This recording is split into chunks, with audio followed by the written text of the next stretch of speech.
Great Friendship Social Club, kwenu. Ịdị n'otu. Great Friendship Social Club, kwenu. Ịdị n'otu. Great Friendship Social Club, kwezuonu. Anyị ga-adị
patron anyị n'ụlọ ga-adị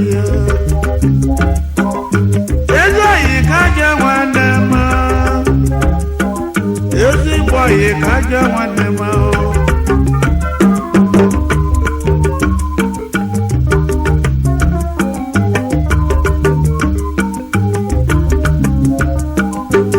Chief Mike Nwafọ Motors Limited, Nwafọ General Enterprise Limited, Nwafọ Petroleum, Summit Land Hotels Nigeria Limited, Summit Land Hotels Limited N'Awka na Nigeria kwere gburugburu, ejikwa nwa n'Awka, ọzọ n'ime onye n'Awka, abodi Awka, ọ dị mma eme mma, McLean Industrial Development Company Nigeria Limited, ọzọ jere egbu ọbịa birikwa.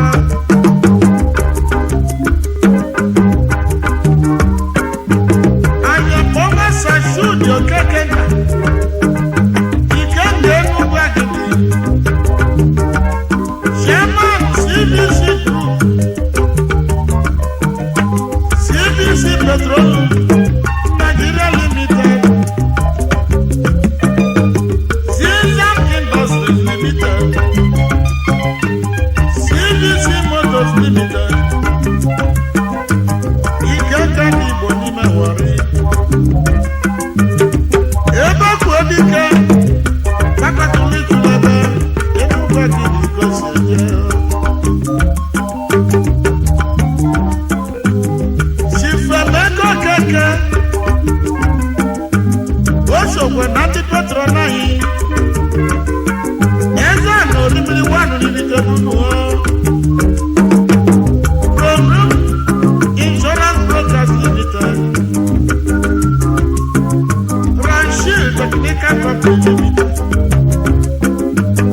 Ranchil Technical Company Nigeria Limited, Premium Engineering Company Nigeria Limited, Orimiri Atunu, Odiukwu Emiwu,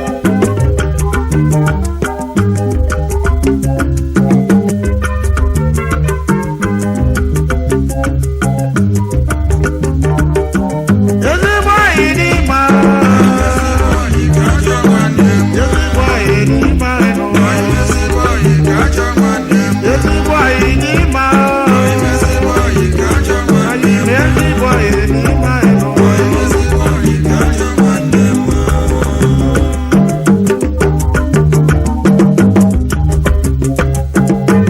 Chief Mike Amadi,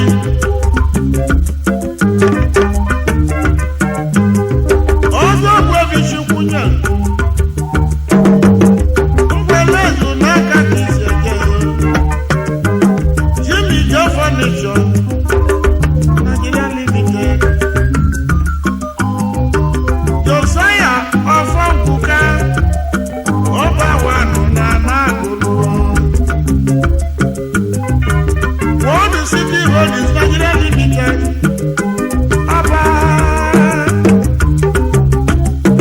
Ọba n'ọga na-elede mọ. Chief Joseph Ezuruka, Duru Akụbụike Ise n'Osumeyi,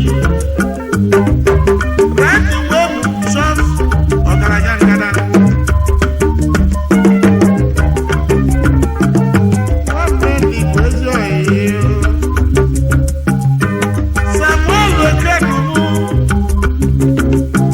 ibe na-egbu eke na na-egbu ihe, Eke Sako Nigeria Limited, nwanne m na anyị ga-aga n'ihu, ịdị n'otu ka anyị ga-aga. Chief Anthony Ọfọjebe, Ogbuebi Ndụ bụ eze n'ime Agụlụ, West West Superstores, nwanne m na ị ga-aga n'ihu,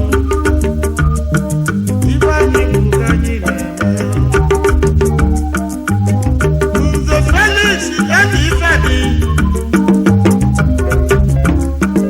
ego ala nke Chukwu mere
Friendship, social club,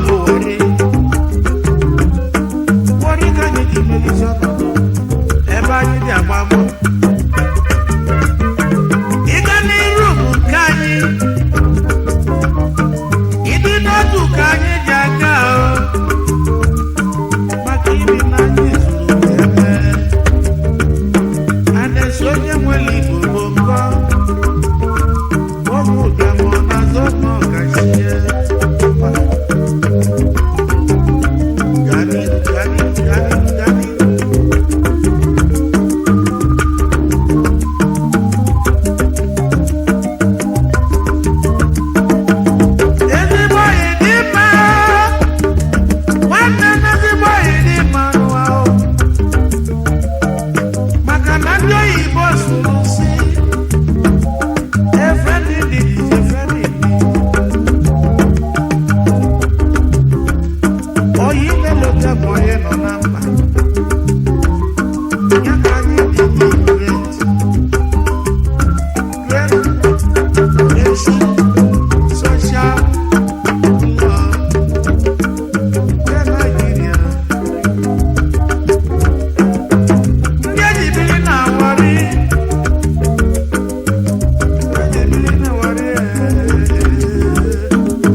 Nigeria.